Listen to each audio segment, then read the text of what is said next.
Hi,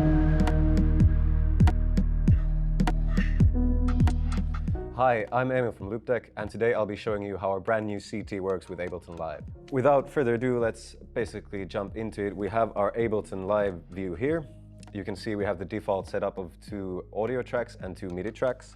So what we're going to do is we're going to go ahead and delete the audio tracks. We don't need them. We're only going to be working in MIDI today. With me, I have, of course, my Loupedeck CT, my M32 MIDI keyboard, and Ableton Live 10 suit. So to start our track, I'm going to start it by loading a bass sound from Ableton's catalog.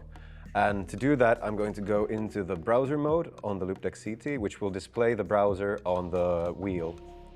And I can either move by scrolling the wheel or swiping the wheel. So let's go to Instruments, double click to go forward. Let's pick an analog bass, and now we have all the basses or the analog basses of Ableton Live here. If I click once, it will preview the sound. As you can hear. If I double click, I will load a bass, and I will load the Dank Moog bass because it sounds really cool. So we have it here now. Next thing what I'm going to do is that I'm going to go back with the browser. I'm going to press the FN key and I'm going to scroll back to move back in the browser wheel. And I'm going to load a MIDI effect because I'm really not a good keyboard player. So I'm going to use some help out of Ableton's arpeggiators. I'm going to load the Bach 16th arpeggiator. Basically, it does that to my sound. And I think that's a little bit, it's a good sound, but it's a little bit too fast. So I'm going to go to my editing workspace and I'm going to swipe up for the scroll wheels and I'm going to adjust the tempo.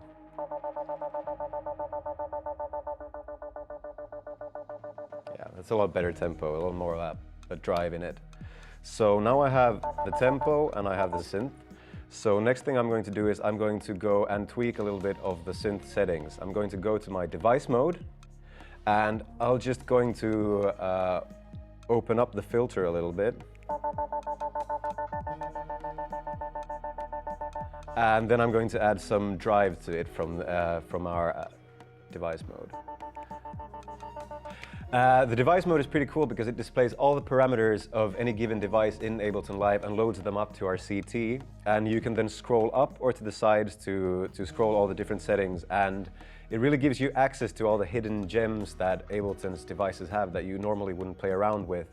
What I'm going to do now is to record a bass line. So I'm going to go to my edit mode. I'm going to put the metronome on and press enter to record a clip.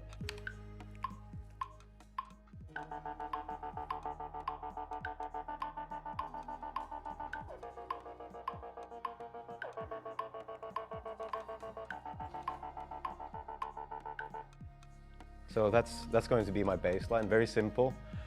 Okay, so next up we're going to add in some kicks and snares. We're just going to select the clip again, put session record on and press enter to record.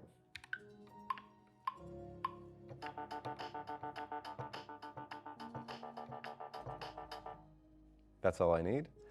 And now I'm just going to go back to the MIDI clip, select all and quantize that as well. And this is what it sounds like.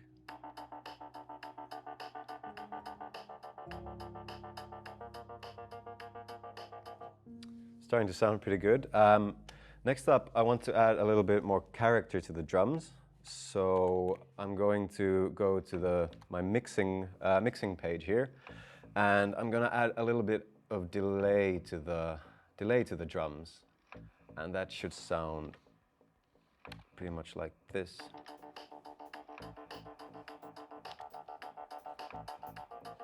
Let's add a little bit of reverb as well.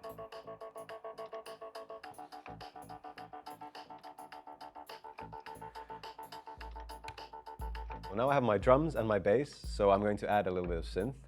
First up, I'm going to insert a MIDI track to make a new MIDI track, and I'm going to go to my browser by pressing workspace 8, which I have it assigned to, but it's fully customizable wherever you want.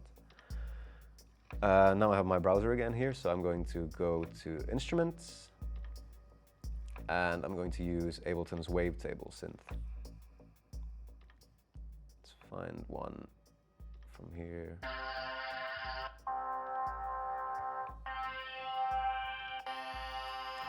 Yeah, let's use that one. Now I'm going to go back to the device mode because it's a bit, the sound is a bit too attacking, so I'm going to close the filter a little bit.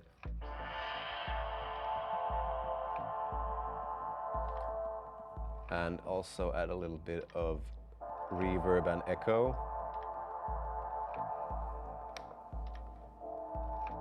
Okay, I think I'm quite happy with that.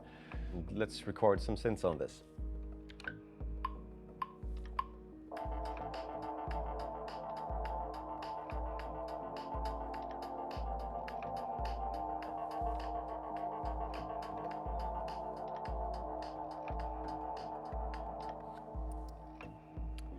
Okay, there we go, sounds good. Let's just listen back to the timing. While we're listening, we can also mix a little bit the track volumes, add some sends.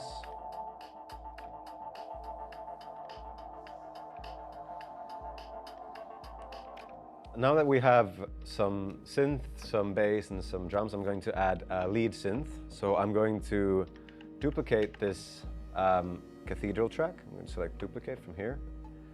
And I'm also going to duplicate the scene just to get a little bit more workspace. Delete the clips from the new track. So now I have this duplicate cathedral here. I'm going to go ahead and arm it so I can listen back to it.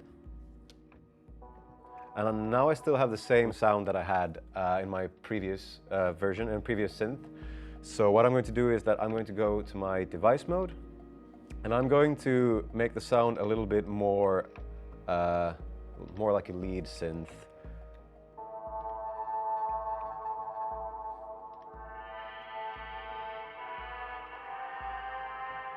It's maybe a little bit better. Take a little bit of that echo down, reverb down. Let's delete those two extra clips, we don't need them. And yeah, let's just play around a little bit to see if it fits in the mix.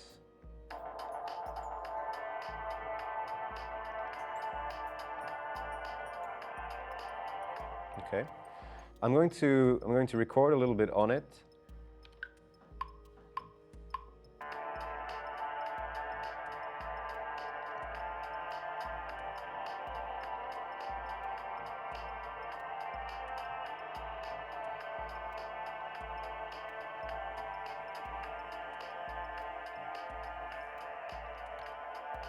So now I got a little bit of some synth lead recorded on there. So I'm going to put on the session record mode again, and I'm going to go into the device mode so that I can record some automations on there. So I'm going to press play here. And I'm just going to tweak the parameters a little bit to make automations.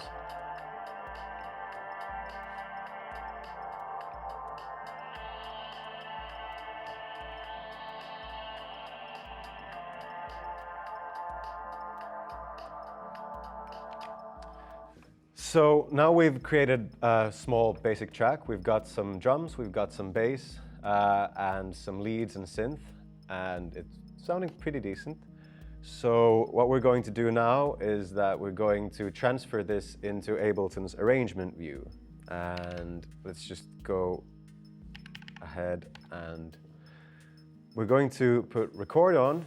I'm going to record them one by one into the arrangement view. So I'm going to go into our session view mode and I'm going to select the first scene. I'm gonna select record and I'm going to play it. Let's check that it's actually recording. Yeah, so that's good.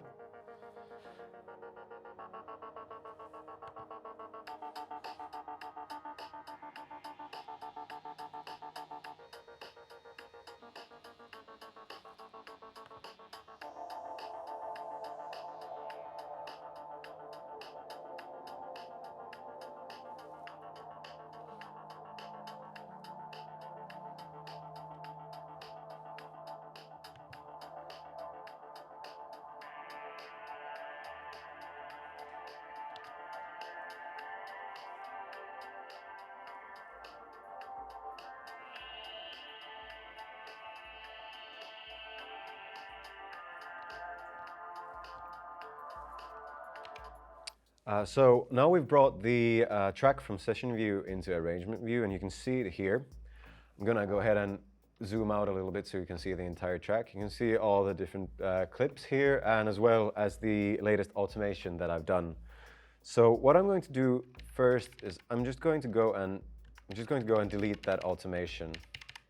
I'm gonna go into the keyboard mode, hold in Shift and move here, press backspace. So now I've deleted the automation, so we can go ahead and press ESC to go out of the selection, and we have all our normal arrangement editing tools here. We got your cut, copy, paste, consolidate, split. So let's go ahead and, for example, just apply a split here. If I just zoom in, you can see that a split has been made. And yeah, here I'm basically free to do anything. I can adjust the track height. I can do a selection, and I can zoom into my selection by pressing this button here, and I can zoom out of the selection so I can have a closer look at what I've done. So I'm going to scroll on the wheel, and here I have different options for my grid. So I'm going to actually widen the grid just to easier move around my track. And now I basically have all normal arrangement edits. I can go to selection, I can cut and paste it anywhere I want to. I can duplicate to make more of the same track. I can zoom into my selection by pressing here. I can zoom back from my selection by pressing here. And that's really all of the basic edits in arrangement view. I like the CT because it speeds up my workflow, it boosts my creativity in a lot of ways. I don't have to use the keyboard and mouse, I can just program everything here because it's so customizable. And it really saves me a ton of time, and it really makes me think about my workflow in a different way. I hope you enjoyed this brief introduction on how to use the Loupedeck CT with Ableton Live.